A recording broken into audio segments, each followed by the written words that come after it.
In this video, I'm going to show you how to transfer Trust Wallet to PayPal.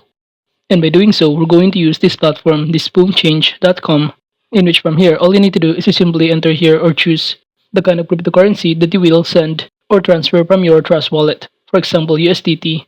And below under You Get section, kindly enter PayPal. And upon selecting the PayPal, just simply enter here the amount of USDT you want to transfer from your Trust Wallet. For example, 197, and below it will show you the amount of PayPal amount.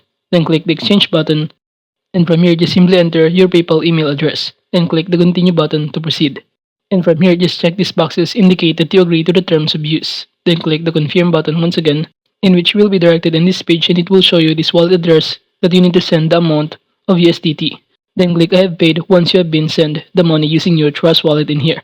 So this is basically what it looks like. So kindly click the send and choose USDT and enter the amount, which is 197 USDT. Then simply paste the wallet address in here and click confirm button.